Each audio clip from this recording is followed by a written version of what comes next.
Hallo meine lieben Freunde von altem Playmobil. Heute geht es in den hohen Norden.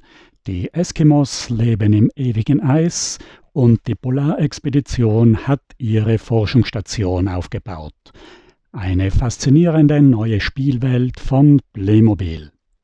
Im Jahr 1985 schafften es die neuen Eskimos auf die Titelseite des Katalogs. Mit nur 2 neuen Spielsets und den Eisbären. Im folgenden Jahr 1986 gab es dann 4 neue Sets der Polarexpedition. Bis 1984 waren die Playmobil-Figuren meistens in Grundfarben gehalten. Deshalb faszinierte mich an die Eskimos vor allem die neue Färbung mit den dunkelbraunen und hellbrauntönen, wie sie dann auch später bei den Cowboys verwendet wurden. Die Eskimos brauchten warme Pelzhauben, sie waren oben glatt und hatten hinten einen Zipfel. Die Polarforscher hatten Pelzhauben mit Nähten auf der Hinterseite. Die Figuren hatten einen warmen Pelzkragen und Handschuhe.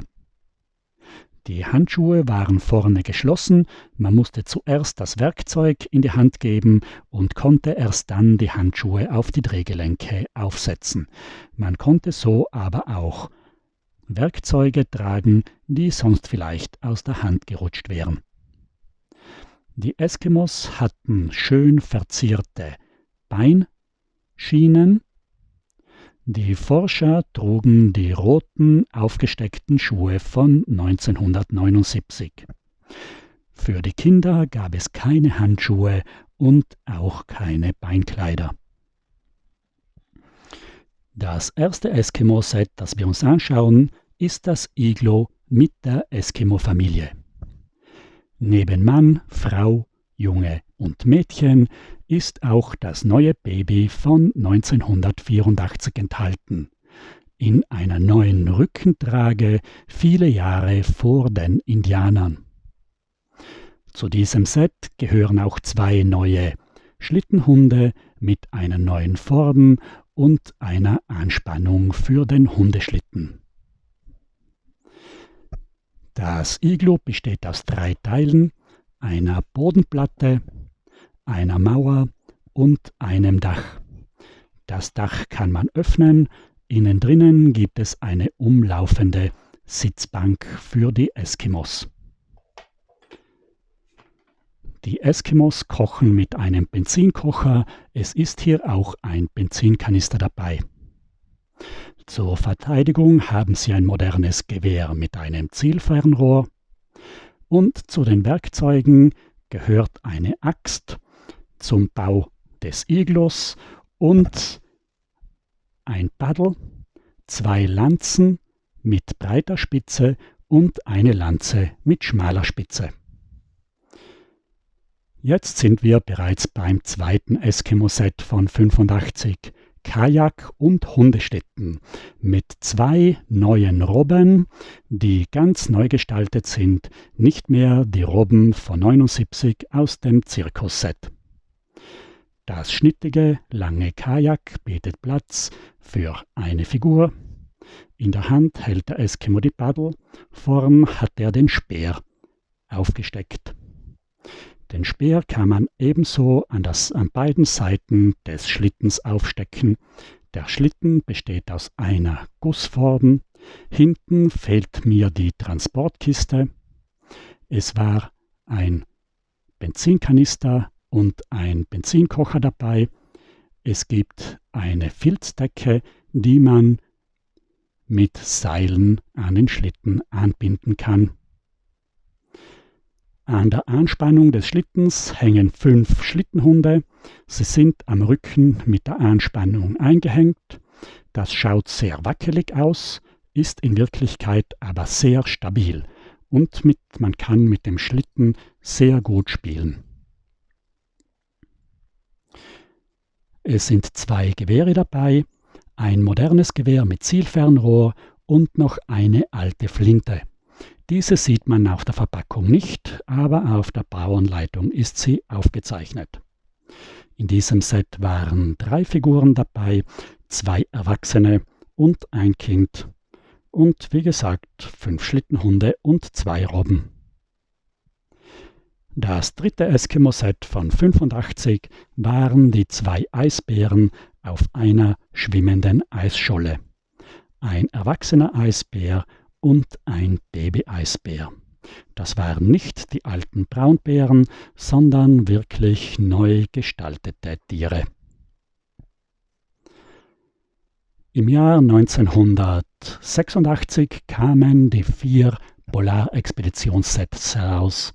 Das erste war das Set mit der Landvermessung und mit dem Motorschlitten. Der Motorschlitten war ein schönes Fahrzeug mit 2 Raupen auf 4 Rollen, vorne eine Kufe. Sie konnte pendeln, aber man konnte nicht lenken. Eine hohe Windschutzscheibe, eine Lenkstange, einen schmalen Sitz und eine kleine Ladefläche. Der Motorschlitten hatte eine neue Anhängekupplung, aber das ist eine ganz kleine Anhängekupplung, nicht die normale große von den LKWs. An der Kupplung sind 2 Transportschlitten angehängt. In diesen Transportschlitten konnte man das Gepäck einladen. In diesem Set waren aber nur 2 Benzinkanister und der Gaskocher enthalten. Im gleichen Set vom Motorschlitten war auch ein Landvermesser. Es waren 3 Grundflächen mit einem Wegweiser. Hier fehlen mir die meisten Schilder. Es waren 2 gelbe Messlatten und ein Vermessungsinstrument mit einem gelben Stativ. Der Vermesser hatte eine grüne Farbe, eine grüne Figur mit grünen Schuhen. Diese habe ich leider nicht. Vollständig habe ich aber das Expeditionszelt. Ein schönes Zelt mit 3 Figuren auf einer 6-eckigen Grundfläche mit 5 Seitenstreben, die in einem pyramidenförmigen Spitz zusammenlaufen. Oben steckt die Flagge, eine normale Piratenflagge mit einem Polexpeditionsaufdruck. An den Haltern an der Innenseite kann man die Laterne aufhängen. Die Polarforscher schlafen in warmen, echten Schlafsäcken aus Filz. In diesem Set waren 2 identische Figuren enthalten. Das war in der Anfangszeit bei Playmobil immer ein großes Problem. Derselbe Figurentyp kam mehrmals vor, oft in derselben Packung. Als Kinder gaben wir den Figuren Namen, da war es schwierig, wenn es 2 eineige Zwillinge waren, sogar mit selben Haaren und selben Bart. Die dritte Figur war ein roter Forscher. Vom Gepäck waren 2 Expeditionskisten vorhanden.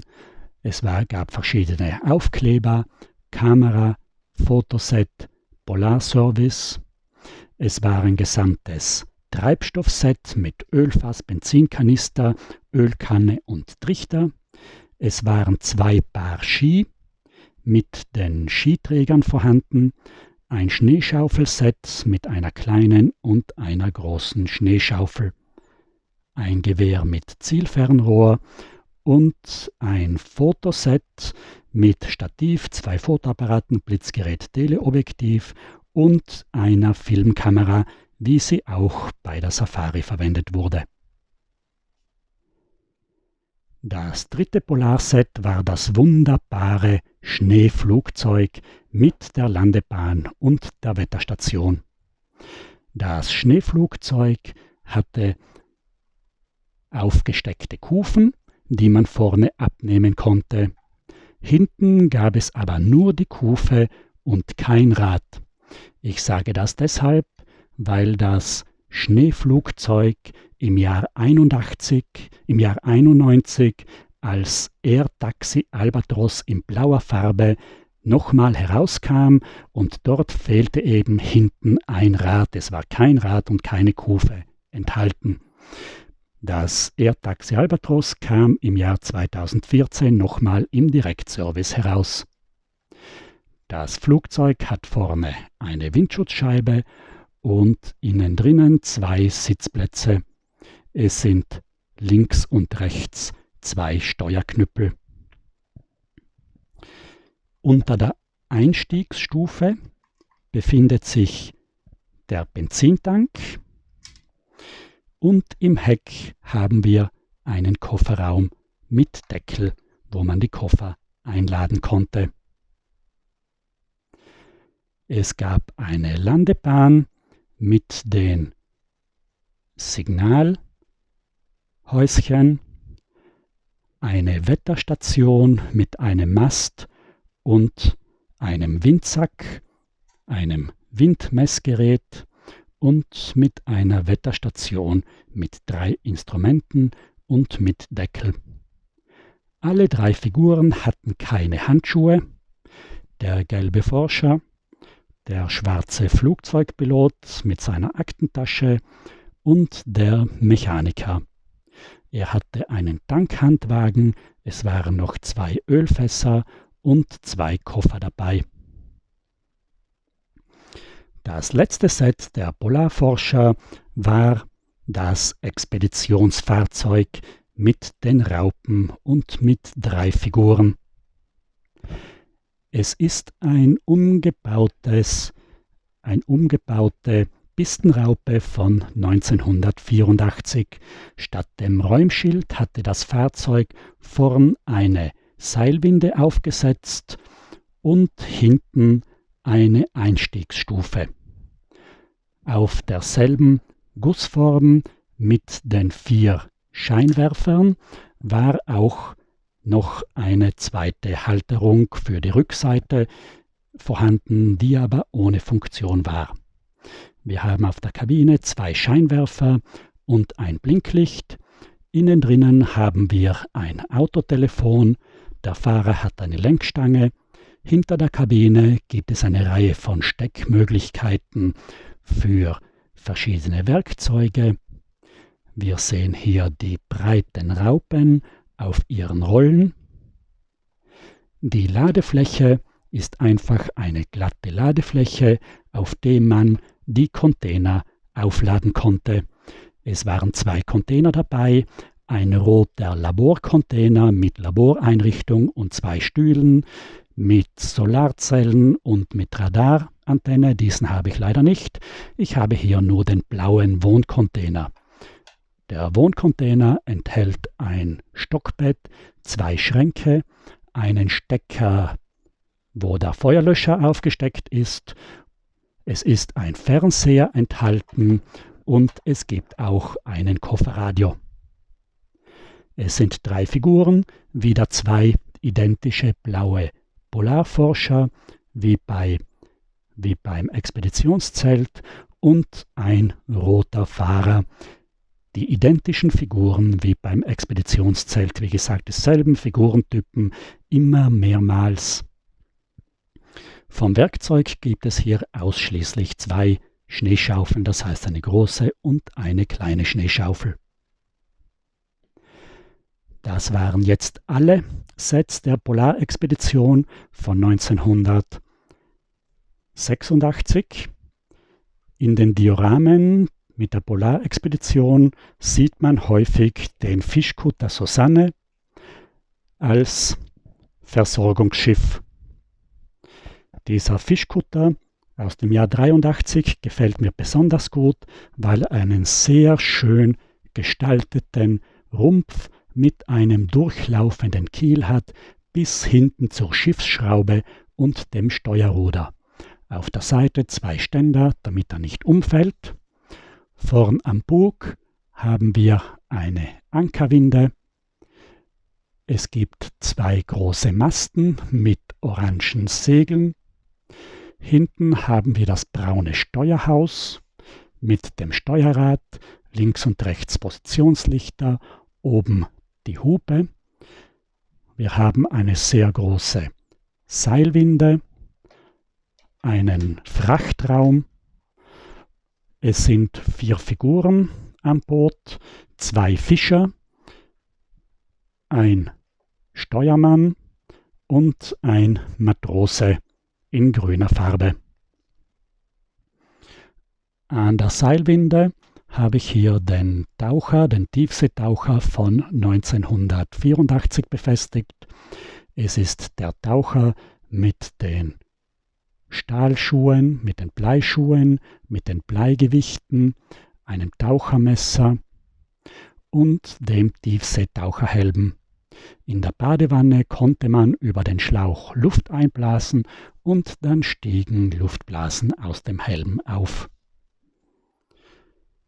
Wie ging es mit der Polarwelt weiter? Die Sets waren bis 1990 bzw. 1991 im Sortiment. Im Jahr 2004 wurden die Polarforscher wieder aufgelegt zum Thema Dinos im Eis. Hier sehen wir ein Set mit dem Polarforscher. Die Geschichte war, dass die Forscher im Eis Dino-Babys fanden und das war die Möglichkeit, dass Playmobil erstmals 2004 die Dinosaurier ins Sortiment aufnehmen konnte und da blieben sie bis heute. Ein weiteres Polarthema kam 2016 heraus. Abenteuer im Eis mit den Polar Rangers und den Eispiraten, der Kampf um die Energiekristalle. Hier hat es ein sehr schönes Set mit sehr schönen Schlittenhunden und einem schönen Eskimo-Schlitten gegeben. 2017 kamen die Eskimos im Direktservice heraus, eine schöne Eskimo-Familie. Die Figuren sind Steinzeitfiguren. Die Frau hat hier die originale Eskimo-Mütze und die Eskimo-Handschuhe von 1985. Die Figuren schauen durch die Bedruckung viel moderner aus. Der Mann hat neue Handschuhe, er trägt Schneeschuhe. Es ist interessant, die Eskimos haben hier Piratenwerkzeug, Bootshaken, Spaten und Spitzhacke. Es ist ein schöner neuer Schlittenhund dabei und die Kochstelle ist eine erneuerte Kochstelle der Goldgräber von 1987, aber mit Plastikkette und nicht mit Metallkette. Die Goldgräber werde ich euch in der nächsten Woche zeigen.